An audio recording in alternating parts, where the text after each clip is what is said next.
আসসালামু আলাইকুম সুপ্রিয় শিক্ষার্থীরা, আশা করি ভালো আছো। আমরা আজকে আবার রসায়ন দ্বিতীয় পত্রের গাণিতিক সমস্যা নিয়ে আজকে আলোচনা করব তোমাদের মাঝে।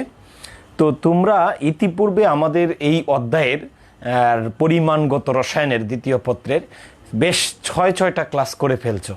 আজকে সেটার 7 নম্বর ক্লাস। তো আমরা চেষ্টা করছি অনেকগুলা ম্যাথমেটিক্যাল টার্ম বা গাণিতিক সমস্যা তোমাদেরকে শেয়ার করার। তো আমরা আসলে অম্লকার প্রশমন সম্পর্কিত ধারণা পর্যন্ত এগোইছিলাম। তো এখন এখান থেকে আসলে মিক্সড কিছু প্রশ্ন হয়।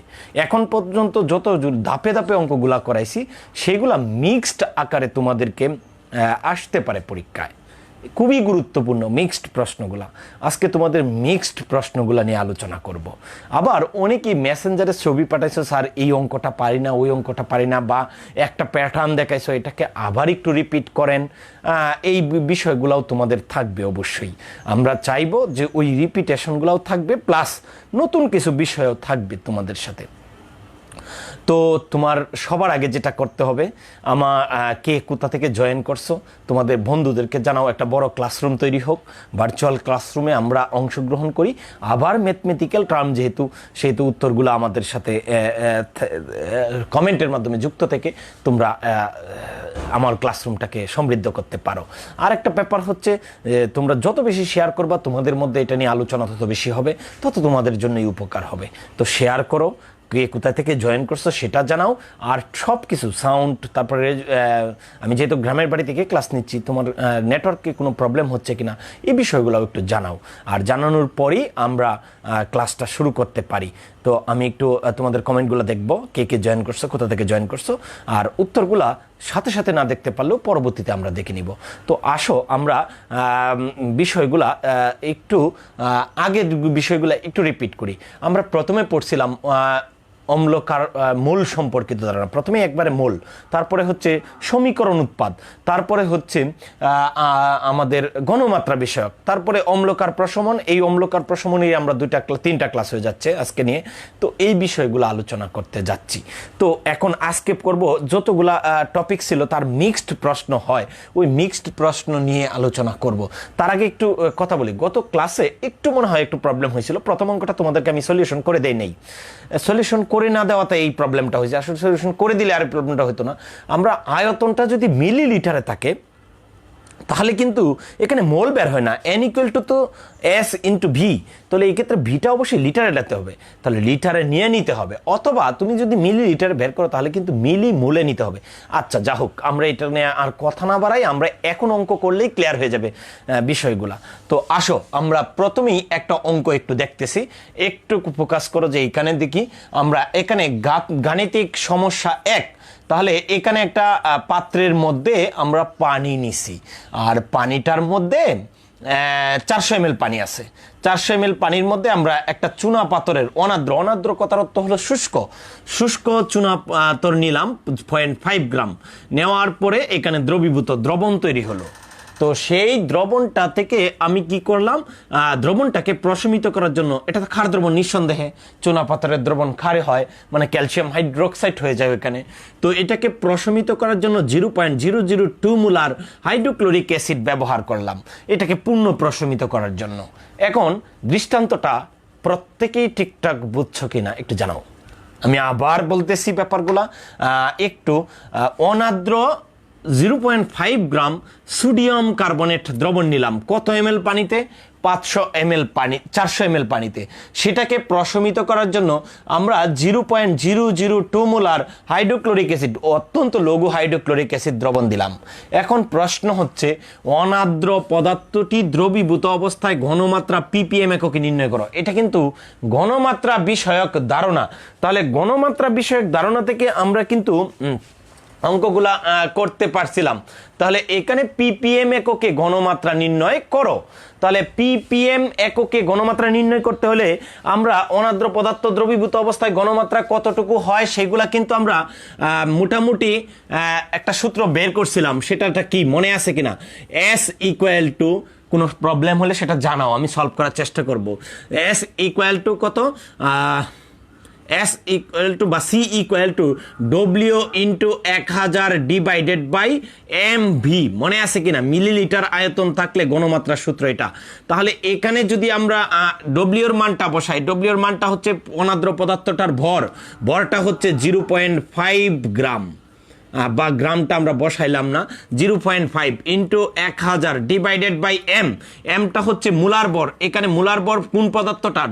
অবশ্যই ক্যালসিয়াম কার্বনেট। আমরা জানি যে ক্যালসিয়াম কার্বনেটের ভর কত? 100। যদি ক্যালসিয়াম কার্বনেটের ভর তোমরা হিসাব করতে চাও সেটাও করতে পারো। তাহলে 40 ইন্টু 40 যোগ কত? 12 যোগ কত? 16 ইন্টু 3, তাহলে এখানে 100ই হতেছে। তাহলে মোলার ভর হচ্ছে 100 গ্রাম ইন্টু ভি এর মান এখানে কত এমএল পানিতে দ্রবীভূত করি? পানির দ্রবণটাই দ্রবণের আয়তন, তাহলে 400। তাহলে এখানেই হয়ে যাবে আমাদের কি ঘনমাত্রার মান। তাহলে একটু হিসাব করে জানাও দেখি তোমরা কত বের হয়েছে, এটা একটু জানানোর চেষ্টা করো। 0.5 ইন্টু 100, অথবা আমরা একটু স্কিপ করে ফেলি এই বিষয়গুলা, এইগুলা স্কিপ করে ফেলি। তাহলে এখানে হইতেছে 0.5 ভাগ 10, তাহলে কত হয়? 0.5 ভাগ, ওইটা করা লাগে কেন? এমনিতে তো পারি আমরা, তাহলে এমনিতেই হয়ে গেল। তাহলে এখানে আবার একটু দেখি, এখানে কত হচ্ছে? 0.5 ভাগ কত? 10। তাহলে এখানে কত হয় একটু লক্ষ্য করো, হচ্ছে তোমার 0.05 মোলার। তাহলে 0.05 মোলার মানে হচ্ছে মোল পার লিটার। তাহলে এখানে আমরা মোলারিটিতে বের করে ফেললাম, মোলারিটিতে ঘনমাত্রা বের করে ফেললাম। আমার কিন্তু মোলারিটিতে বলে নাই, বলছে কি? বলছে হচ্ছে পিপিএম এ। তাহলে আমরা জানি পিপিএম মানে হচ্ছে পিপিএম, পার্টস পার মিলিয়ন, অর্থাৎ মিলিগ্রাম পার লিটার অথবা microgram per millilitre. Milligram per litre বা মাইক্রোগ্রাম পার মিলিলিটারে করতে হবে। তাহলে এখানে মিলিগ্রাম পার লিটার নিলেই সুবিধা হয়। তাহলে 0.05 ইন্টু এটার মোল দিয়ে গুণ করে দেব। তাহলে মোল দিয়ে গুণ করলেই গ্রাম পার লিটার হয়ে যাব, 100 গ্রাম পার লিটার। তাহলে মিলিগ্রামে নিলে কত হবে? 0.05 ইন্টু 100 ডিভাইডেড বাই কত? 100,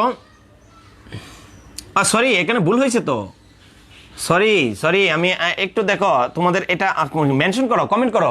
আমার ভুলগুলোও তোমাদেরকে কমেন্ট করতে হবে, না হয় তো বোঝা যাবে না। আমি তো 10 দিয়ে ভাগ করছি, 4 রয়ে গেছে। হ্যাঁ, তাহলে ভাগ কত? 4। সরি, একটু ডিসকানেক্ট হয়ে গেছিলাম। এটা মানটা হবে কত একটু লক্ষ্য করো তো দেখি, 0.0125 মোল পার লিটার, নট এটা। তাহলে এইটা হবে উত্তর। তাহলে এইটাকে এখন গুণ করতে হবে কত দিয়ে? ওই আণবিক ভর দিয়ে। তাহলে 0.0125 ইন্টু 100 ইন্টু এটাকে কি করব? মিলিগ্রামে নিব। তাহলে 1000 দিয়ে গুণ করব। তাহলে 1000 মিলিগ্রাম পার লিটার। তাহলে আমাদের হয়ে গেল 0.0125 মিলিগ্রাম পার লিটার। তাহলে একটু লক্ষ্য করো তো, তোমরা এটার আনসারটা একটু জানানোর চেষ্টা করো, তাহলে আমি তোমাদের আনসারটা দেখতে পারবো। স্যার ক্যালকুলেশন ভুল হয়েছে আপনার, ওকে থ্যাংক ইউ, এটাই তো চাই। নুসরাত 0.125, জান্নাতুল ফেরদৌস, হ্যাঁ জান্নাতুল ফেরদৌস এখনকার উত্তরটা জানাও। 0.0125 into 100 into 1000 milligram per litre. তাহলে পিপিএম এককে ঘনমাত্রাটা কত হলো? দ্রুত জানাও একটু প্লিজ। আমার হ্যাঁ ভুল হয়েছে, ধন্যবাদ তোমরা যারা ক্যালকুলেশনটা ধরে ফেলছো। আসলে এগুলা মিসিং হইতেই পারে, একা একা ক্লাস আয়োজন করতে গেলে ওই ক্যামেরার দিকে নজর গেলে এই পড়ানোর কনসেন্ট্রেশনটা কিছুটা হলেও হয়, ভুল হয়, বা কিছুটা হলেও এদিক ওদিক হতে পারে। তো আমি তো ভালো কথা হলো যে সরাসরি তোমরা যদি এইভাবে কমেন্ট করো, তাহলে কিন্তু আমি ভুলগুলা ধরে ফেলতে পারি। হ্যাঁ, না হয় দেখা যাইতেছে এই ভুলের উপরে দাঁড় করায় তোমার, আমি শিক্ষক হই তাই কি, আমি শিক্ষক হয়ে কি শিখছি না? এই যে তোমাদের কাছ থেকে শিখতেছি, সবার কাছ থেকে শিখতেছি, আমি কি শিক্ষার উদ্দেশ্যে চলে গেছি? কখনোই না। তাহলে এটাও কিন্তু আমার একটা যে কনসেন্ট্রেশন। আমি এই যে অনলাইন ক্লাস, একটা সময় চিন্তাই করতে পারতাম না যে অনলাইনে আবার ক্লাস নেওয়া যাবে, এটাকে কতটা মানে চিন্তার বাইরে ছিল, কিন্তু এখন পরিস্থিতি সবাইকে বাধ্য করছে, তো কিছু করার নাই। উত্তরটা ইতিমধ্যে মনে হয় তোমরা জানাই দিছো। আমার মনে হয় উত্তরটা কত হবে একটু জানাও তোমরা। 1250, গুড, 1250। আমার কমেন্টগুলো পিছন থেকে দেখে, আর ওইভাবে মোবাইল দিয়ে কমেন্ট দেখলে অনেক দেরি লাগে, এই জন্য আমি এইভাবে একটু করি, তোমরা মাইন্ড করো না। এত মিলিগ্রাম পার লিটার, তাহলে মিলিগ্রাম পার লিটার মানে হচ্ছে 1250 ppm। তাহলে এরকম মিক্সড প্রশ্ন আসতে পারে, কিন্তু মানে গণমাত্রা বিষয়ক অঙ্কগুলা করতে গিয়ে আমাদের এটার এটা পাওয়া যায়, আমরা ওই বিষয়গুলা পাওয়া দিতে পারি। আচ্ছা, মোল পার লিটারে কত বের করছিলাম সেটা একটু জেনে নিতে হবে, এটা আমরা পরের অঙ্কে লাগবে। তাহলে আচ্ছা যাই হোক, পরের অঙ্কটা আমরা একটু দেখি। এটা আমার মনে হয় সবাই পারবা, যে পিপিএম নিয়ে এখন এই যতটা মাথার মধ্যে কনফিউশন থাকে, যে যতটা কনফিউশন থাকে ততটা কনফিউশন না রাইকা আমরা কি করতে পারি, একটু সিম্পল চিন্তা করে এই কাজগুলা করে ফেলতে পারি। আমার মনে হয় এই বিষয়গুলা তোমাদের ভালোভাবেই আয়ত্ত এসে গেছে। এখন আসো আমরা পরবর্তী অঙ্কটা, এইটারই আরেকটা অঙ্ক সম্পর্কে আমরা জানি। তাহলে এরকম হাইড্রোক্লোরিক অ্যাসিড দ্রবণের আয়তন হিসাব করো। তাহলে এখানে প্রশমিত করতে অ্যাসিড দ্রবণটা প্রয়োজন হয়। তাহলে অ্যাসিড দ্রবণটা, এখানে হাইড্রোক্লোরিক অ্যাসিড দ্রবণটার আয়তন কত হবে? আসলে এটা করতে এটা প্রয়োজন হয় না, আমরা সরাসরি এই যে গত দিনের ধারণা থেকেই আমরা করে ফেলতে পারি। সেটা কিভাবে? এখানে আসলে কি কি বিক্রিয়া হয় সেটা নিয়ে আগে আলোচনা করি। তাহলে এখানে ক্যালসিয়াম কার্বনেট, হ্যাঁ গত দিনের লেখাগুলো একটা ছোট হয়ে গেছিল, এবার দেখা যাচ্ছে কিনা একটু দেখা বলো। তাহলে এটার সাথে আমরা হাইড্রোক্লোরিক অ্যাসিড, না প্রথমে তো পানিতে দ্রবীভূত করব। তাহলে পানির সাথে মিশ্রিত হলে কি উৎপন্ন হয়? Calcium hydroxide plus carbon dioxide. তাহলে এখানে একটু লক্ষ্য করো, ক্যালসিয়াম হাইড্রো অক্সাইড আর কার্বন ডাই অক্সাইড এটা হয়। তারপরে এই ক্যালসিয়াম হাইড্রো অক্সাইডটা কিন্তু কার সাথে যুক্ত হয়? ক্যালসিয়াম হাইড্রোক্সাইডটা হাইড্রোক্লোরিক অ্যাসিডের সাথে যুক্ত হয়। তাহলে হাইড্রোক্লোরিক অ্যাসিডের সাথে যুক্ত হলে তৈরি হয় কি? ক্যালসিয়াম ক্লোরাইড প্লাস পানি। তাহলে এই ক্ষেত্রে দেখো ক্লোরিন যেহেতু 2টা লাগছে, তাহলে এখানে 2 মোল দিতে হবে। তাহলে পানি কত মোল হবে? পানি তৈরি হবে এখানে OS আর এখান থেকে আসতেছে H, তাহলে 2 মোল পানি তৈরি করবে। তাহলে আমরা বিক্রিয়াটা সমতা করে ফেলছি।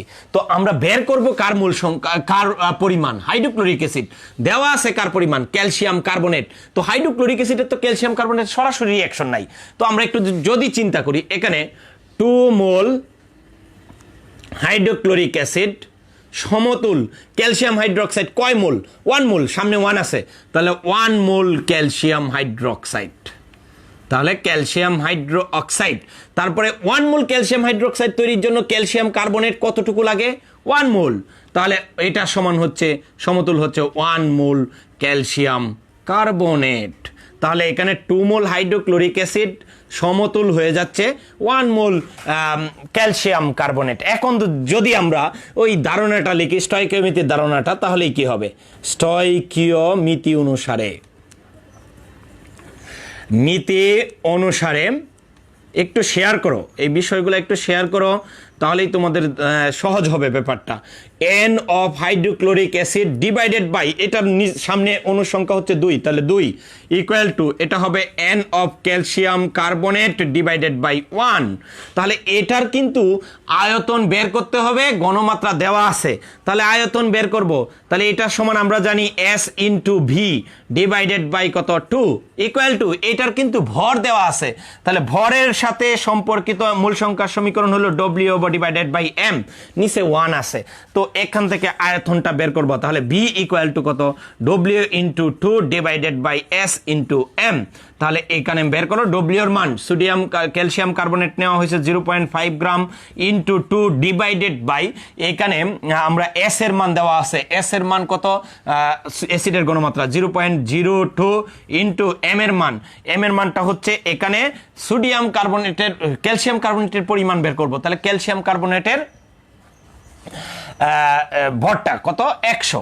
তাহলে আমরা এটা জানি। তাহলে এইখান থেকে ক্যালকুলেশন করে একটু বের করো দেখি মানটা কত আসে। আমিও একটু ক্যালকুলেশন করি, দেখি কত হয়। 0.5 ইন্টু 2, তার মানে 1।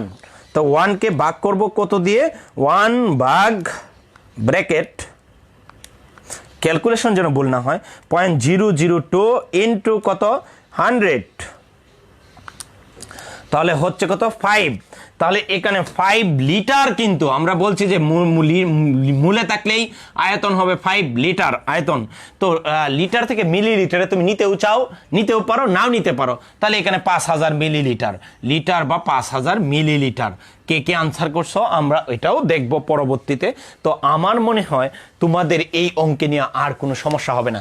আমরা যদি ঐকিক নিয়মে অঙ্কটা করতাম তাহলে এইভাবে করতাম। একটু তোমাদেরকে কেন প্যাচ লাগাই, পেজটা আসলে জানার দরকার আছে, সবকিছু জানতে হবে।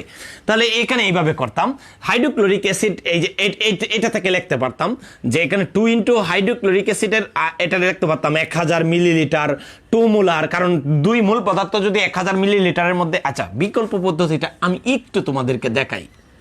বিকল্প, আমরা এই পর্যন্ত আসতাম, এই পর্যন্ত আইসা তারপরে আমরা ঐকিক নিয়মে করতাম। বিকল্পটা এরকম, 1000 মিলিলিটার আয়তনের মধ্যে যদি এটার অথবা আরো সহজে করা যায়, তো সেটা কিভাবে আমি একটু চিন্তা করে নিই। এটা হলো এরকম যে এখানে 100 গ্রাম চুনাপাথরকে প্রশমিত করতে হাইড্রোক্লোরিক অ্যাসিড লাগে কত, 2 মোল। তারপরে 5 গ্রামকে কত মোল লাগে সেটা মোলটা বের করতাম আগে। তাহলে 100, আরো পদ্ধতি আছে, আমি এটাই শেষ না। 100 গ্রাম ক্যালসিয়াম কার্বনেটকে প্রশমিত করতে HCl প্রয়োজন 2 মোল। তারপরে 0.5 গ্রামকে টিং কত হবে বার করতে পারবা এটা। তারপরে এটা মোল বের হইলো। তারপরে এখানে পরে লিখতে হতো যে এখানে 2 মোল, তাহলে এখানে 0.2 মোলকে কত আয়তন হবে।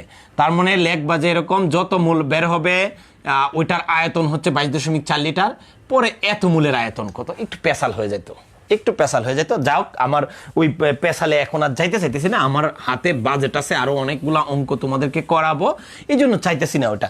আমার মনে হয় এই বিষয়টা তোমরা বুঝে ফেলছো, তো বুঝে ফেলছো যেহেতু আর অন্যদিকে আমি যাইতে চাইতেছি না। তো বিষয়টা আসলেই বুঝতে পারছো কিনা। অনাদ্র পদার্থ, এখানে সোডিয়াম কার্বনেট থাকতে পারতো, সোডিয়াম হাইড্রোক্সাইড থাকতে পারতো, অথবা অন্য কোনো অনাদ্র পদার্থ থাকতে পারতো, জিঙ্ক থাকতে পারতো, আমরা ম্যাগনেসিয়াম দিয়ে অঙ্ক করছি, থাকতে পারতো অ্যালুমিনিয়াম হাইড্রোক্সাইড। যেমন আমরা বইয়ের মধ্যে কয়েকটা অঙ্ক আছে, তোমরা কি দেখছো কিনা একটু দেখবা, বইয়ের অঙ্কগুলো একটু দেখতে হবে। যেমন অঙ্ক আছে তোমার ওই যে নিয়ে, ওই যে কি অ্যান্টারসিড সিরাপের কথা নিয়ে, কতটুকু অ্যাসিডকে প্রশমিত করতে পারে, কতটুকু ক্ষারকে প্রশমিত করতে পারে, এই বিষয়গুলো আছে। তো এই বিষয়গুলোর মধ্যে আমরা কিভাবে হইতে পারে, যে কোনো পদার্থই থাকুক না কেন, ভয় পাওয়ার কিছু নাই, এইভাবেই অঙ্কটা করতে হবে। আমি এটা আসলে আমার কমেন্ট থেকে সংগ্রহ করে নিছি এই অঙ্কটা। তাহলে এই টাইপের অঙ্ক যে একাধিক অ্যাসিড বা একাধিক ক্ষার যোগ করলে দুইটা মিশ্রণকে প্রশমিত করে, আর তখন একটার ঘনমাত্রা বা আয়তন কত হবে সেটা নির্ণয় করতে বলে। তো এটা নিয়ে তোমাদের কনফিউশন অনেকেরই রয়ে গেছে, এই জন্য এটা আবার আমি একটু আলোচনা করতেছি, যেহেতু মিক্সড প্রশ্ন। তো একটু লক্ষ্য করো, এখানে একটা ক্ষার দ্রবণ আছে, ক্ষার দ্রবণটার আয়তন 0.5 মোলার। তোমাকে বলতে পারে এই ঘনমাত্রাটা ppm এ নির্ণয় করো, তাহলে আশা করি পারবা। চটপট করে ফেলো তো, এটার কত হবে করে ফেলো, তাড়াতাড়ি করে ফেলো, যে 0.5 মোলার সোডিয়াম হাইড্রোক্সাইডটাকে ppm এ কিভাবে নিব। তাহলে এটার ঘনমাত্রাটা দেওয়া আছে, ঘনমাত্রাটা কত দেওয়া আছে, 0.5 মোলার মানে হচ্ছে মোল পার লিটার। তাহলে ppm এ কত হয় করো, আমি একটু তোমাদের সাথে শেয়ার করি। তারপরে এখানে এই অ্যাসিডটা দিলাম, প্রশমিত হয় নাই, তো এই অ্যাসিডটা দেওয়াতে প্রশমিত হয়েছে না। তারপরে এটাকে প্রশমিত করতে দ্বিতীয়টাও দিলাম, এখন প্রশমিত হয়েছে। তো অ্যাসিড দুই ধরনের, কিন্তু অ্যাসিড দুই দেওয়ার পরে প্রশমিত হয়েছে। এখন প্রশ্ন হচ্ছে এটার আয়তন কিন্তু দেওয়া নাই, অথবা এটার ঘনমাত্রাও দেওয়া নাও থাকতে পারতো। তাহলে ক্ষার দ্রবণটির ঘনমাত্রা কত। তার মানে প্রথম ক্ষার দ্রবণটাকে প্রশমিত করতে আমাদের দরকার হয়েছে HClটা, প্রশমিত হয় নাই। পরে কি করছি, আরো সালফিউরিক অ্যাসিড দিছি, এখন প্রশমিত হয়েছে। এখন প্রশ্ন হচ্ছে ওই ক্ষার দ্রবণটার আয়তন বা ঘনমাত্রা যদি না থাকতো, আয়তন জানা থাকতো, তাহলে এটা আমরা বের করতে পারতাম। তো আগে দেখো এটা করে ফেলছো কিনা। তাহলে এইটারে গুণ করব কত দিয়ে, নৈবিত্তিকে আসে কিন্তু এগুলা 40, কারণ কি সোডিয়াম হাইড্রোক্সাইডের বর 40 ইন্টু মিলিগ্রামে নেওয়ার জন্য আরো 1000, তাহলেই হয়ে গেছে মিলিগ্রাম পার লিটার। আমরা একটু দেখি, এটা হয় 2 না, 4 দিয়ে গুণ করলে তো 2ই হয়। তাহলে 2 ইন্টু 10 টু দি পাওয়ার কত হয়, একটু তোমরা হিসাব করে, এত ppm। আমার মনে হয় একটু দেখি তোমরা কে করছো, আর কে জয়েন করছো, একটু মোবাইল আমি একটু দেখে নিতে পারি। হ্যাঁ, 5000, অনেকেই বলছো 50,000, অনেকেই বলছো 20,000। 2 ধরনের হওয়ার তো কথা না, 50,000 20,000 2 ধরনের তো হওয়ার কথা না, এক ধরনের হবে। তো আমি একটু দেখে নিই যে তোমরা কে আমার সাথে আসো।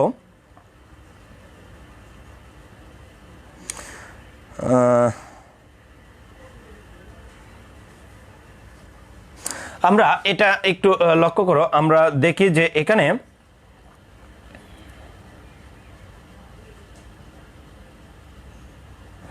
আমাদের এটা হয়ে গেছে। ধরো এটা নিয়ে আমি আর কথা বললাম না, আমি পরবর্তীতে তোমাদেরকে একটু দেখার চেষ্টা করব, পরবর্তীতে এটা তোমরা করে ফেলবা।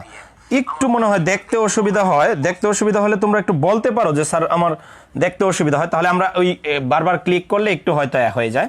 তো আমার এটা জানা হয়ে গেল। এখন আসো এই অঙ্কটা আবার করি। আমি বলছিলাম যে দুইটা যদি অ্যাসিড বা দুইটা যদি ক্ষার থাকে তাহলে আগে কি করব, আমরা প্রথমে যেটা করব দুইটা অ্যাসিড দ্রবণকে একরকম করে নিব। আমি কিন্তু একটা স্ট্র্যাটেজি ফলো করছি, এখানে তোমাকে একটু সময় দিয়েছি, অনেকেই অঙ্কটা করে ফেলছো আমি জানি, অনেকেই করে ফেলছো, অনেকেই চেষ্টা করতেছো, একটু চেষ্টা করতে থাকো, তোমাদের এটা আসলে হয়ে যাবে ইনশাল্লাহ, আমি আশা করতেছি হয়ে যাবে। তো অ্যাসিড দুইটা দ্রবণকে একরকম করতে হবে। তো আমি গতদিন তুল্য সংখ্যার ব্যাপারটা বলছিলাম যে একসাথেও করা যায় অঙ্ক, আবার একাধিক অ্যাসিডকে একটাতে রূপান্তর করে নেওয়া যায়। তুমি এটা তুমি যেভাবে মনে চায়, তোমার যেভাবে ভালো লাগে সেভাবেই করতে পারো, এক্ষেত্রে কোনো রকম আমার কনফিউশন নাই। তবে এই ক্ষেত্রে অ্যাসিড দুইটা আছে, এখানে এখানে একটা অ্যাসিডের মধ্যে এইচ আছে একটা, তার মানে এটার ক্ষারকত্ব হচ্ছে 1, আর এটার মধ্যে এইচ আছে 2টা, তার মানে তুল্য হাইড্রোজেনের তুল্য সংখ্যা বা প্রতিস্থাপিত হাইড্রোজেন কতটা আছে তার উপর ভিত্তি করে কিন্তু আমরা ক্ষারকত্ব, অ্যাসিডের ক্ষারকত্ব নির্ণয় করি। তো আমরা এটা 2, তার মানে আমরা যে কোনো দুইটা অ্যাসিড আছে এখানে, তো দুইটা অ্যাসিডকে যে কোনো একটাতে রূপান্তর করব। তাহলে আমি বলবো তুমি যেটাই খুশি, যেটাকেই ভালো মনে করো সেটাতে রূপান্তর করো, কিন্তু আমাকে যদি জিজ্ঞেস করো যে স্যার আমি কোনটাতে রূপান্তর করলে সুবিধা, তো আমি বলবো যেটা এক কারীয়, অর্থাৎ যেটার মধ্যে এইচ একটা আছে সেটাতে রূপান্তর করলেই বেশি সুবিধা হবে। তাহলে আমরা একটু মোল সংখ্যাগুলো হিসাব করে নিই। তার প্রথমে হিসাব করব N of hydrochloric acid, hydrochloric অ্যাসিডের মোল সংখ্যা। তাহলে হাইড্রোক্লোরিক অ্যাসিডের মোল সংখ্যা সূত্র হলো S ইন্টু বি। তাহলে এই ক্ষেত্রে এর এস কত, হাইড্রোক্লোরিক অ্যাসিডের এস এর মান কত 0.2, কিন্তু এই ক্ষেত্রে বি এর মানটা 30 যদি গুণ করো তাহলে যে মোল আসবে, মোল না এটা মিলিমোল আসবে। তাহলে এই ক্ষেত্রে আয়তনটাকে তুমি অবশ্যই লিটারে দিবা, তাহলে 1000 দিয়ে ভাগ করে নিবা, তাহলে 0.03, তাহলে কত হয় 3 দ্বিগুণে 6, 6 আর 1 2 3, তাহলে 3টা, তাহলে 0.006 মোল হয়ে গেল। আমরা এখানে আয়তনটা কিন্তু লিটার এককে ব্যবহার করছি, তার মানে এখানে 30 ml আছে, 1000 দিয়ে ভাগ করে নিছি। এটাই করতে হবে গতদিন, এটাই কিন্তু প্রথম অঙ্কটাতে। হ্যাঁ, অন্য অঙ্কগুলোতে তো লিটারেই ছিল, প্রবলেম নাই। প্রথম অঙ্কটাতে আমি হিসাব শেষ করছিলাম না, ওটা স্কিপ করতে গিয়ে দেখা গেছে যে এই জায়গাটা একটা মিসিং হয়ে গেছিল, ওটা তোমরা একটু ঠিক করে নিও। তারপরে এন অফ কি সালফিউরিক অ্যাসিড, তাহলে সালফিউরিক অ্যাসিডের ক্ষেত্রে কি হয়ে যাবে, সালফিউরিক অ্যাসিডের মোল আয়তন কত আছে, ঘনমাত্রা কত আছে 0.1 ইন্টু এটা 40 মানে 0.04, তাহলে এটাকে কত হয় একটু লক্ষ্য করো, 0.004 মোল। তাহলে আমরা এই দুইটার মোল সংখ্যা বের করে ফেলছি। এরপরে তুল্য H+ এর মোল সংখ্যা, এর মোল সংখ্যা যদি হিসাব করি তাহলে একটু লক্ষ্য করো, এইটার মোল সংখ্যা যদি আমরা হিসাব করে থাকি তাহলে হিসাব করলে কি হবে, এখানে আমরা এই N of hydrochloric acid plus এখানে 2 ইন্টু এন অফ কত হবে সালফিউরিক অ্যাসিড, কারণ কি সালফিউরিক অ্যাসিডের মধ্যে H+ কিন্তু 2টা, তাহলে এইখানে এটার মান হলো 0.006 প্লাস এটার মান হবে 2 ইন্টু 0.004, তাহলে এটা কত হয় একটু তোমরা কমেন্ট করে জানাও, আমি হিসাবগুলো করতেছি, একটু লক্ষ্য করো, 0.006 প্লাস 2 ইন্টু 0.004, তাহলে ইকুয়াল টু হচ্ছে 0.014 মোল। তাহলে আমরা কি করলাম, তুল্য হাই H+ এর পরিমাণ নির্ণয় করে ফেললাম। এখন এটার সাথে যদি আমরা অ্যাসিডটার বিক্রিয়া দিই তাহলে এটা দেখো একটু লক্ষ্য করো, তুমি বিক্রিয়া দুইটা দিতে পারো, প্রথমে বিক্রিয়া দুইটা দিতে পারো যে সোডিয়াম হাইড্রোক্সাইড এর সাথে হাইড্রোক্লোরিক অ্যাসিড বিক্রিয়া করলে কি হবে, অ্যাসিড বিক্রিয়া করলে হবে সোডিয়াম ক্লোরাইড প্লাস পানি। আর যদি সোডিয়াম হাইড্রোক্সাইডটা সালফিউরিক অ্যাসিডের সাথে কিভাবে বিক্রিয়াটা হয় এটা তোমার জানার জন্য বা থিওরিটিক্যাল প্রশ্নের জন্য এটা বিক্রিয়া অবশ্যই দেওয়া জরুরি, আর তবে দ্রুত করার জন্য তোমার এই একটু করে এই অঙ্কটা শেষ করা যাবে। তাহলে হবে সোডিয়াম সালফেট প্লাস হবে পানি। তাহলে এই ক্ষেত্রে 2 মোল বিক্রিয়া করতেছে সোডিয়ামের, তাহলে 2 মোল, এখানে 2 মোল পানি তৈরি করবে। এটা কিন্তু আমার আসলে দেখতে হবে H প্লাসের সাথে, একটা H প্লাস একটা OH এর সমতুল্য। তাহলে আমরা লিখে ফেলতে পারি যে H প্লাস আয়নের গণমাত্রা, একবারে লিখে ফেলি, N of H plus ion divided by 1 equal to, এখানে হবে কত, N of sodium hydroxide ion divided by 1। তাহলে 1 মোলের সাথে 1 মোল, তাহলে এটার তো মূল সংখ্যা আমার দেওয়াই আছে। তো এই মূল সংখ্যা থেকে আমরা বের করতে হবে কি, N of H plus ion equal to, এটার বের করতে হবে আয়তন দেওয়া আছে SB, তার মানে সরি গণমাত্রা দেওয়া আছে, আয়তন বার করব। তা এটা ইন্টু কত, 1 তো বাদিয়ে দিলাম, তাহলে B এর মানটা S ইন্টু বি, তাহলে এখান থেকে আমরা ভি এর মানটা বের করতে পারি। তাহলে ভি ইকুয়াল টু কত হবে, N of H plus divided by S। তাহলে এখানে N অফ H প্লাসের মান আমরা বের করে ফেলছি 0.014 ডিভাইডেড বাই S এর মানটা কত, তাহলে S এর মানটা হচ্ছে 0.5। তাহলে 0.5 একটু হিসাব করে জানাও তো দেখি কত হয়, 0.045 ভাগ কত 0.5, তাহলে হচ্ছে তোমার 0.028। এত কিন্তু লিটারে হবে। কেন লিটারে হবে? আমরা যে মোল সংখ্যা হিসাব করছি, মিলি মোল তো হিসাব করি নাই। তাহলে এটাকে 1000 দিয়ে গুণ করলে কত হবে, 1000 দিয়ে গুণ করলে হবে 28 লিটার, তার মানে মিলিলিটার, সরি যদি মিলিলিটারে নেই তাহলে এটা হবে 28 মিলিলিটার। তার মানে সোডিয়াম হাইড্রোক্সাইড দ্রবণটার আয়তন আছে 28 মিলিলিটার। এখনো তোমাদের কারো কারো কনফিউশন থাকতে পারে যে ব্যাপারটা অনেক ক্রিটিক্যাল হয়ে গেছে, তুমি 2 বার দেখো। আমি তোমাকে পরামর্শ দিব যে একটা বিষয় 2 বার দেখলেই দেখা যাবে যে সব ঠিক হয়ে যাচ্ছে। আমরা একটু দেখি যে তোমরা আসলে ঠিকঠাক দেখতে পারছো কিনা। 2 বার, হ্যাঁ 0.28 লিটার, মিলিলিটারে হবে 28 মিলিলিটার। গুড, তাহলে এটা শিহাব ভালো করছো, তোমার জান্নাতুল ফেরদৌস আমার সাথে আসো, এটাই আসলে সাথে থাকো, তাহলে অঙ্কগুলো অন্ততপক্ষে অনেক কিছু শিখতে পারবা। সাদিয়া আফরিন, তন্নি, মেহেরিন, অবশ্যই তোমরা আসো।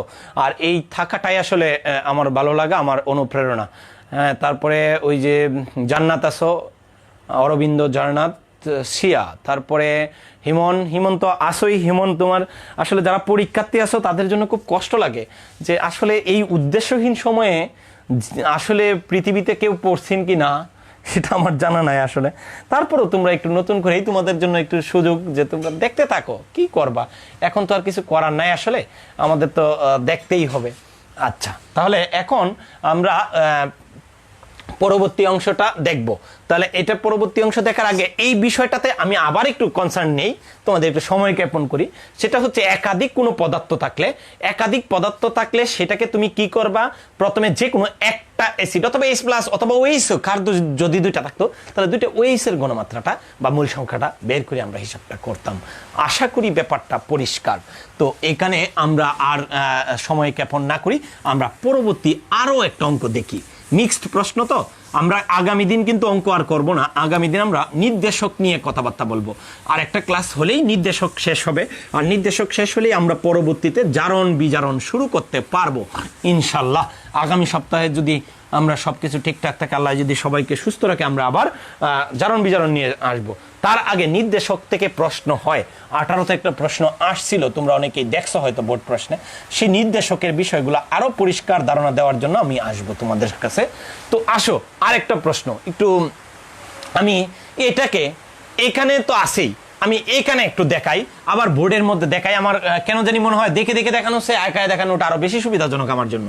তাহলে এখানে একটা চুনা পাথরের নমুনা নিলাম। কত পার্সেন্ট বিশুদ্ধ চুনা পাথর? 90% বিশুদ্ধ চুনা পাথর নিলাম, 90% বিশুদ্ধ চুনা পাথর নিলাম। তো আমরা জানি যে চুনা পাথরের মধ্যে যদি কেউ অ্যাসিড দেয়, তো হাইড্রোক্লোরিক অ্যাসিড দিলাম, অ্যাসিড দিলে কি তৈরি হয়, লবণ তৈরি হয় এবং গ্যাস তৈরি হয়। গ্যাস হিসেবে কি তৈরি হয়, কার্বন ডাইঅক্সাইড গ্যাস। তাহলে আমি এখানে কার্বন ডাইঅক্সাইড গ্যাস দিলাম, এই কার্বন ডাইঅক্সাইড গ্যাসের সাথে দিলাম সোডিয়াম হাইড্রোক্সাইড। তাহলে কার্বন ডাইঅক্সাইড গ্যাসের সাথে যখন সোডিয়াম হাইড্রোক্সাইড দেব, তাহলে সেটা তৈরি করবে কি, সোডিয়াম কার্বনেট। তাহলে আবার ক্ষারীয় দ্রবণ তৈরি করবে, ক্ষারীয় উপাদান তৈরি করবে। সেটাকে প্রশমিত করার জন্য আবার একটা অ্যাসিড দ্রবণ দিলাম, দেখো একটু পেস অ্যাসিড দ্রবণ দিলাম। তাহলে অ্যাসিড দ্রবণ দিয়ে এটাকে প্রশমিত করে ফেললাম। সেই অ্যাসিড দ্রবণটার পরিমাণ কতটুকু লাগলো, 30 ml, 0.3 মোলার। খুব বৃষ্টি হচ্ছে গ্রামের বাড়িতে, টিনের চালাতো টিনের শব্দ হচ্ছে মনে হয়, একটু তোমাদের অসুবিধা হতে পারে, এয়ারফোন নিয়ে নিতে পারো। তাহলে এরকম 30 ml 0.3 মোলার সালফিউরিক অ্যাসিডকে প্রশমিত করলাম। এখন প্রশ্ন হলো তোমাকে চুনা পাথরের নমুনার পরিমাণ নির্ণয় করো। তাহলে নর্মালি আসলে অঙ্কটা কিভাবে করা উচিত, তাহলে আগে দেখতে হবে এত মোল এত ml এর সাথে কতটুকু সোডিয়াম কার্বনেট বিক্রিয়া করে, পরে সেই সোডিয়াম কার্বনেট তৈরির জন্য কি পরিমাণ কার্বন ডাইঅক্সাইড লাগে, তারপরে সেই পরিমাণ কার্বন ডাইঅক্সাইড পেতে কি পরিমাণ চুনা পাথর লাগে, সেই পরিমাণ চুনা পাথরের 90% থেকে 100% কত। তার মানে একটু দেখো, একটু ঝামেলা কতটুকু দেখো বিষয়টা, যে আমার দেওয়া আছে ওইরকম সালফিউরিক অ্যাসিড আর বের করতে হবে কি ওই তোমার চুনা পাথর। তাহলে বিষয়টা অনেক ক্রিটিক্যাল হয়ে গেল। তাহলে ক্রিটিক্যাল বিষয়গুলা আমরা খুব সহজে সলভ করতে পারি, সেটা ওই যে স্টয়কিওমেট্রি বা মোল সংখ্যার ধারণা থেকে। তা আমার মনে হয় এই ডাকটা বুঝে ফেলছো সবাই, হ্যাঁ সবাই পরিষ্কার কিনা? তো অনেকেই করা শুরু করে দিছ, তো আমি মনে করি যে এই ডাকটা বুঝে ফেলছো যেহেতু, তাহলে আমরা একটু আগে বিক্রিয়াগুলা লিখি। লেখো সংগঠিত বিক্রিয়া, লেখো সংগঠিত বিক্রিয়াগুলো কি কি হতে পারে। তাহলে প্রথমে তো চুনা পাথরের সাথে হাইড্রোক্লোরিক অ্যাসিডের বিক্রিয়া হয়েছে, তাহলে চুনা পাথর লিখে ফেলি। চুনা পাথর মানে হচ্ছে ক্যালসিয়াম কার্বনেট, এটার সাথে বিক্রিয়া হয়েছে কার? Hydrochloric acid. দেখা যাচ্ছে কিনা একটু দেখো তোমরা। তাহলে এটার ক্ষেত্রে কি হয়? Calcium chloride, carbon die oxide আর হচ্ছে জলীয় বাষ্প H2O। তাহলে একটু লক্ষ্য করো তো এখানে কি কি হয়েছে? Calcium chloride, carbon die oxide আর পানি। তাহলে এই ক্ষেত্রে ক্যালসিয়াম ক্লোরাইডের ক্লোরিন 2টা, তার মানে 2 মোল হাইড্রোক্লোরিক অ্যাসিড, তা হাইড্রোজেন 2টা, পানি 1 মোল গঠন করছে। ঠিক আছে, তাহলে এটা হয়ে গেল। এখন এই উৎপন্ন গ্যাস মানে কার্বন ডাইঅক্সাইড, এই কার্বন ডাইঅক্সাইড আবার বিক্রিয়া করবে কার সাথে? বিক্রিয়া করবে সোডিয়াম হাইড্রোক্সাইড। তাহলে সোডিয়াম হাইড্রোক্সাইডের সাথে বিক্রিয়া করে কি উৎপন্ন করে? আবার অম্লীয় প্রকৃতির অক্সাইড ক্ষারের সাথে বিক্রিয়া করে লবণ গঠন করে। তাহলে sodium carbonate Na2CO3, sodium carbonate. আর কি তৈরি করবে? আর তৈরি করবে তোমার হাইড্রোজেন গ্যাস H2, কখনো কখনো জলীয় বাষ্প তৈরি করে। তাহলে 2 মোল লাগবে, কারণ সোডিয়াম 2টা লাগতেছে। তাহলে এরকম একটু লক্ষ্য করো, আমরা যদি পানি দিই তাহলে সহজে মিলবে। তাহলে H2O, তাহলে এরকম করে আমরা মিলতেছে। তারপরে এই সোডিয়াম কার্বনেটটা আবার কার সাথে বিক্রিয়া করতেছে? সালফিউরিক অ্যাসিডের সাথে। তাহলে সোডিয়াম কার্বনেট Na2CO3। প্রথমেই তুমি সংগঠিত বিক্রিয়া কি কি হয় সেগুলো একটু লিখে ফেলবা। তাহলে H2SO4 এর সাথে যদি বিক্রিয়া করে তাহলে কি উৎপন্ন করে? সোডিয়াম সালফেট Na2SO4 প্লাস কি তৈরি করতেছে? তারপরে কার্বন ডাই অক্সাইড তৈরি করতেছে, প্লাস কি তৈরি করতেছে? জলীয় বাষ্প। তাহলে এই ক্ষেত্রে 2টা সোডিয়াম সালফেট একটা, ঠিক আছে, কার্বন ডাই অক্সাইড তৈরি করতেছে, 1 মোল অক্সিজেন পানির সাথে হাইড্রোজেনের সাথে পানি গঠন করতেছে। একটু লক্ষ্য করো, তোমার পরিমাণ দেওয়া আছে কার? সালফিউরিক অ্যাসিডের। তোমার পরিমাণ দেওয়া আছে সালফিউরিক অ্যাসিডের, এই যে এইটার পরিমাণ দেওয়া আছে, আর তোমার বের করতে হবে কি? সোডিয়াম কার্বনেটের। এই দুইটার সাথে সম্পর্ক আমার বের করতে হবে। কিন্তু দেখো সালফিউরিক অ্যাসিডের সাথে ক্যালসিয়াম কার্বনেটের কোনো রকম রিঅ্যাকশন ঘটে নাই। তো রিঅ্যাকশন ঘটে নাই দিকে কি হয়েছে? আমরা মধ্যস্থতা করতে পারি। আমার কাছে একটা নতুন কম্পিউটার কিনতে হবে, কিন্তু আমার মূলধন হিসেবে আমার আছে কি? ধরো আমার আছে একটা গরু আছে। তো আরেকজন কি করতে চাইতেছে? আরো সহজভাবে বলি, তো তোমরা আমি গ্রামের মানুষ দেখে গ্রামের উদাহরণ দিতেছি, আর সহজভাবে বলি যে আমরা যে কোনো কিছু ক্রয় বিক্রয়ের জন্য কি করি? টাকা বিনিময় করি। তাহলে এখানে টাকাটা মাধ্যম, টাকাটা কিন্তু জিনিস না। তো আমি এই ক্যালকুলেটর বিক্রি করব, আর একটা ভালো ক্যালকুলেটর কিনবো, তাহলে এটা এক্সচেঞ্জ করবো, আরো কিছু টাকা লাগাবো, আর একটা নতুন টাকা করবো। তাহলে এখানে মধ্যস্থতা করতেছে টাকা। তাহলে এখানে টাকার সাথে 2টা ক্যালকুলেটরের কিন্তু সম্পর্ক, কিন্তু একটা ক্যালকুলেটরের সাথে আর একটা ক্যালকুলেটরের কোনো সম্পর্ক নাই। আসলে এইসব ব্যাপার বাদ দাও। এখন আসো, এটা কিভাবে বের করব? আমরা সরাসরি লিখে ফেলতে পারি বিক্রিয়া ধরে ধরে। সবচেয়ে লাস্ট যেটা দেওয়া আছে এটাকে প্রথমে লিখি, N অফ সালফিউরিক অ্যাসিড। আমরা ঐকিক নিয়ম করব না, আমি আগেই বলছি। ডিভাইডেড বাই, এটার নিচে কত আছে? 1 ইকুয়াল টু কত হবে? এই যে এইটা মধ্যস্থতা করছে এটা। তাহলে N অফ কি? Sodium carbonate. আবার 1 মোল সোডিয়াম কার্বনেট তৈরি করতে কার্বন ডাইঅক্সাইড মধ্যস্থতা করছে, কার্বন ডাইঅক্সাইড লাগে 1 মোল। তাহলে এটা সমান লিখে ফেলতে পারি 1 মোল কার্বন ডাইঅক্সাইড। নিচে 1ই হবে, কারণ হলো এটা অন্য কোনো মূল নাই। তাহলে 1 মোল কার্বন ডাইঅক্সাইড তৈরির জন্য ক্যালসিয়াম কার্বনেট কত লাগে, এন অফ ক্যালসিয়াম কার্বনেট। আমরা দেখো একদম শেষে থেকে আস্তে আস্তে আস্তে পর্যায়ক্রমে চলে গেলাম একবারে ক্যালসিয়াম কার্বনেট। এখন এই দুইটা কিন্তু আমার লাগতেছে না, কারণ এই দুইটার পরিমাণ নিয়ে বের করে হবে, বের করে অঙ্কটা করতে পারবা, কিন্তু শুধু শুধু করবা এটা দরকার নাই, কারণ আমরা এইটার সাথে এটা সম্পর্ক পেয়ে গেছি। তাহলে এইটার কি কি দেওয়া আছে, আয়তন আর ঘনমাত্রা। তাহলে এটাকে লিখতে পারি সালফিউরিক অ্যাসিডের H2SO4 SH2SO4 ইন্টু এটার আয়তন BH2SO4, মূল সংখ্যা বের হয়ে গেল কার, সালফিউরিক অ্যাসিডের, ইকুয়াল টু কি হয়ে যাবে, এই ক্ষেত্রে সোডিয়াম কার্বনেটের ভর বের করতে হবে। তাহলে ভর বের করার সূত্র হলো এই যে W calcium carbonate divided by M calcium carbonate. M calcium carbonate মানে ক্যালসিয়াম কার্বনেটের ভর। স্যার এত কিছু বা আগের অঙ্কগুলোতে তো আমরা এই নিচে সাইনগুলো ব্যবহার করছি না বা সাবস্ক্রিপ্টগুলো ব্যবহার করি নাই, তাহলে এখানে কেন ব্যবহার করছেন, এখানে অনেক পদার্থ আছে তো তোমাকে প্যাচ লাগতে পারে, এই জন্য এটা আমি ব্যবহার করে দিলাম। একটু লক্ষ্য করো, আমরা বের করব কি ডব্লিউর মান, মানে ক্যালসিয়াম কার্বনেটের পরিমাণ। তাহলে ক্যালসিয়াম কার্বনেটের পরিমাণ বের করলে কি হবে, ডব্লিউ ক্যালসিয়াম কার্বনেট সমান হবে, এই সবগুলা গুণ হয়ে যাবে। তাহলে H2SO4 into BH2SO4 into M calcium carbonate. দেখো এক লাইনে অঙ্কটা হয়ে গেছে। আর তুমি অনেকভাবে চিন্তা করতেছিলা এটা কত বড় জানি হয় এই বিষয়গুলা। তাহলে SH2SO4 এর ঘনমাত্রা আছে কত, 0.3 ইন্টু এখানে সালফিউরিক অ্যাসিডের আয়তন, আবার তোমার জন্য একই কথা, এই ক্ষেত্রে মিলিলিটারে হবে না, লিটারে হবে। তাহলে 0.03 ইন্টু এক্ষেত্রে তারপরে সোডিয়াম কার্বনেটের মোলার ভর আমরা জানি 100। তাহলে এখানে যা আসবে, এটা যেহেতু মোলার ভরটা গ্রামে ব্যবহার করছি, তাহলে এখানে গ্রামে আসবে, কত হয় একটু জানাও। অনেকক্ষণ যাবত তোমাদেরকে হিসাব নিকাশ দিতেছি না, হয়তো জিমায় পড়ছে অনেকেই। তাহলে দেখো দেখি সোডিয়াম কার্বনেটের ভর কত হচ্ছে, 0.3, একটু জানাও, আমি একটু তোমাদের দেখি কে কে জানাচ্ছ, একটু দেখি, একটু জানাও দেখি। 1 গ্রাম 1 গ্রাম 0.9 গ্রাম। তোমরা একেবারে অঙ্ক করে একজনে হয়তো জানায় ফেলছো, এটা কত হয় একটু দেখো, 0.3 ইন্টু 0.03 ইন্টু 100, তাহলে হচ্ছে কত, 0.9 গ্রাম, 0.9 গ্রাম। কিন্তু এটা কি 100% বিশুদ্ধ ছিল না, এটা 90% বিশুদ্ধ ছিল, তার মানে বিশুদ্ধটা এটা।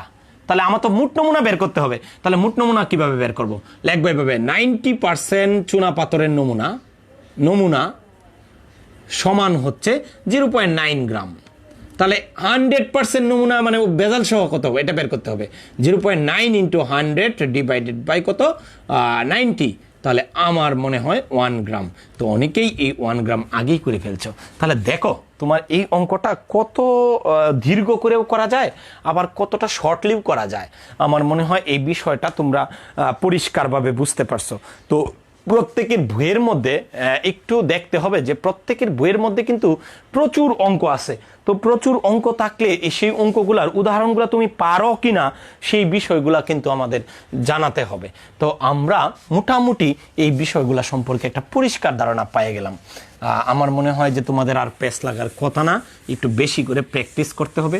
আর একটা বিষয় যদি একবারে না বুঝো, তোমার কাছে কিন্তু দ্বিতীয়বার দেখার সুযোগ আছে, সেই সুযোগটা কাজে লাগাবা, সেটা দেখার একটু চেষ্টা করবা। আর আমার মনে হয় সেই চেষ্টাটা থাকলেই তোমার ভুল হবে না। যদি এই বিষয়গুলা তুমি দেখতে অসুবিধা হয়, হতেই পারে, নেটওয়ার্কের সমস্যা থাকতেই পারে, এটা সীমাবদ্ধতা অনেক ধরনের আছে। আমি কি করব, এটা তোমার আবার আমি এই যে কমেন্ট বক্সে প্রতিদিনের মতো দিয়ে দিব। তোমরা একটু দেখো আর একটু সাবধানে থাকো, একটু করো, আমাদের সাথে একটু এঙ্গেজ থাকো। অনেকেই আমাদের বলতেছে স্যার আমার ফাইন্যান্সিয়াল অবস্থা ভালো না, আমি নেট ভালো না, এই ভালো না, সেই ভালো না। কিন্তু এই সবগুলার সমাধান কিন্তু তোমাকেই করতে হবে। আমি বারবার কথাটা বলি, এগুলার কোনো সমাধান আমাদের কাছে নাই। আমি এই ময়মনসিংহ অনলাইন স্কুল প্ল্যাটফর্মে ক্লাস নিতেছি বেশ অনেক দিন যাবত। অনেকেই অনেক ধরনের কমেন্ট করতেছে, অনেক ধরনের মতামত দিতেছে, আমার স্যারেরাও দেখতেছে, আমার বন্ধুরা দেখতেছে। আমার বন্ধু ওই যে গতদিন মিলিলিটারের একটা ব্যাপার দেখা গেছে যে আমি হিসাব করলে হয়তো ধরা পড়ে যেত, কিন্তু ধরা পড়লো না, তৎক্ষণাৎ ফোন দিতেছে যে বলতেছে যে এটা তো এইভাবে হলে ভালো হয়। হ্যাঁ, আমি তাদেরকে অ্যাপ্রিসিয়েট করি, ধন্যবাদ বন্ধু তোমাদেরকে, যে যারা আমার সাথে জয়েন করতে, যারা অভিভাবক আছেন তারা সুযোগ করে দেওয়ার একটু চেষ্টা করেন। এই পরিস্থিতিতে আমি অনুরোধ করব যে কিছু করার নাই, কিছুই করার নাই। আমাদের সহনশীল থাকতেই হবে, নিজেদের প্রতি একটু মনোযোগ দিতেই হবে। পরিবেশ পরিস্থিতি এরকমটাই হয়ে গেছে। হয়তো আগামী প্রজন্মটা যে কেমন হবে সেটা আমাদের এখন কিন্তু অজানা। তো সেখান থেকে আমরা একটু করব। আর তোমাদের প্রবলেমগুলা তোমরা ঠিকঠাক বুঝছো কিনা, আমার কথা কি বোঝা যায় কিনা, আমার ক্লাস কেমন লাগে, এই বিষয়গুলো একটু তোমাদের ইন্সপিরেশনটাই আমাদের, বা তোমাদের মতামতটার উপরেই আমি কাজ করব। আমার ভুলগুলোও তোমরা ভুল ধরে দিতে পারো। আমি একেবারেই আত্মসমালোচনা করতে পছন্দ করি। আমার ভুল হতে পারে, আমি মানুষ। তো ভুলগুলা কি ভুল তোমার মধ্যে মনে হচ্ছে স্যার এই বিষয়টা যদি আরও সহজভাবে করা যায়, সেগুলো শেয়ার করতে পারো। আমিও কিন্তু তোমাদের এই প্ল্যাটফর্মে শুধুমাত্র টিচার হিসেবে না, আমিও একজন ছাত্র হিসেবেই তোমাদের সাথে থাকতে চাই। আমিও তোমাদের কাছ থেকে অনেক কিছু শিখতে চাই। মাত্র আমার কেরিয়ার শুরু। আমি যদি বেঁচে থাকি, হ্যাঁ, তাহলে আরও অনেক দিন আমাকে এই প্রফেশনে থাকার একটা ইচ্ছা আমার আছে।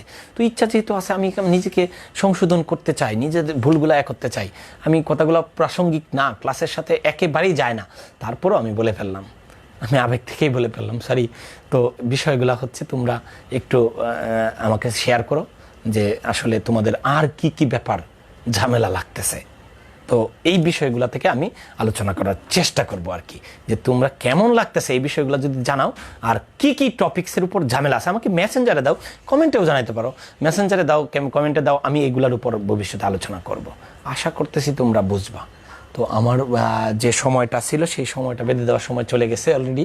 তো আমি তোমাদেরকে আগামী দিন আসবো নির্দেশকের উপযুক্ততা, নির্দেশকের ক্রিয়াকৌশল, এই ক্লাসটা নিলেই আমাদের মোটামুটি এই অধ্যায়ের একটা বড় অংশ শেষ হয়ে যাবে। পরে থাকবে জারণ বিজারণ এবং বেয়ার ল্যাম্বার্টের সূত্র, আয়োডিমিতি এই বিষয়গুলো। জারণ বিজারণ অনেকেই ক্লাস এখন প্রত্যেকটা কলেজের প্ল্যাটফর্মে ক্লাস শুরু হয়েছে। প্রত্যেক টিচার ব্যক্তিগত উপায়ে ঝাঁপায়ে পড়ছে একেবারে। প্রত্যেকেই কিন্তু চেষ্টা করতেছে প্রত্যেকের স্টুডেন্টকে যতটা সম্ভব আমরা কাছে রাখতে চাই। আমরা শিক্ষক মানুষ, তো আমাদের পেশাটাই তো এরকম। তো সবাইকে আমি শুভকামনা জানাই। সবার প্রতি আমার অপুরন্ত দোয়া থাকলেও যেন সবাই সুস্থ থাকে, যারা এই উদ্দেশ্য নিয়ে কাজ করতেছে তাদের উদ্দেশ্য যেন সফল হয়। তো ভালো থাকো, সাবধানে থাকো, ঘরে থাকো। ধন্যবাদ সবাইকে।